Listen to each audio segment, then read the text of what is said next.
আসসালামু আলাইকুম রহমতুল্লাহি বারাকাতুহু। আমি মোহাম্মদ রেজাল হাওলাদার আপনাদের সাথে আছি।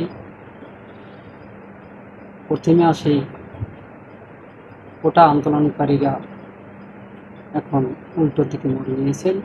তাদের দাবি, বাংলাদেশে যত ছাত্র জনতা মারা গেছে তাদের বিচার করতে হবে এবং যাদের গণহারে গ্রেপ্তার করা হয়েছে তাদেরকে নিঃশর্তে মুক্তি দিতে হবে।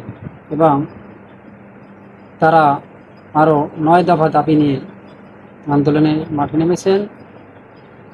আজকে তাদের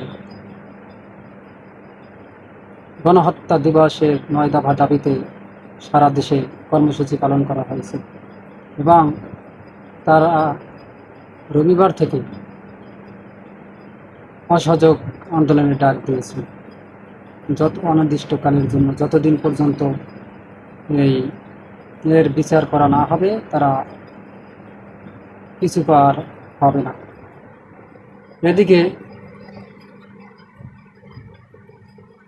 এই আন্দোলনে গার্ডিয়ান সহ শিক্ষক, শিক্ষিকা, ছাত্র জনতা, আম জনতা এবং বিভিন্ন রাজনৈতিক দলের লোক তারা যোগদান করেছেন এবং কিছু কিছু বাংলাদেশের সেনাবাহিনীরা পদত্যাগ করেছেন এবং কিছু পুলিশ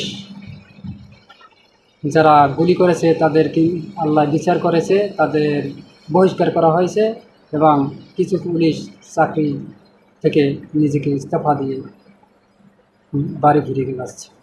তারা চায় না তাদের ভাইয়ের বুকে গুলি চালায়।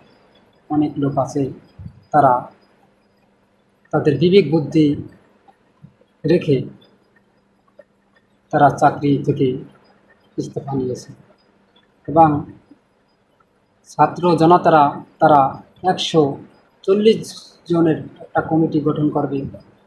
আন্দোলনে এক ভয়াবহ রূপ নিতে তারা মাঠে নামছে।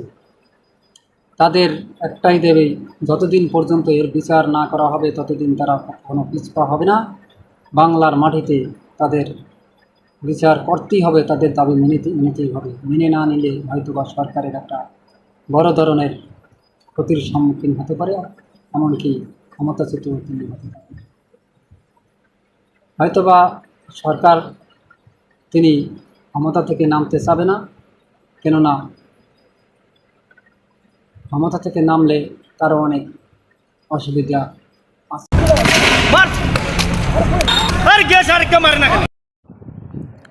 প্রিয় দর্শক, আপনারা কি শুনতে পেয়েছেন?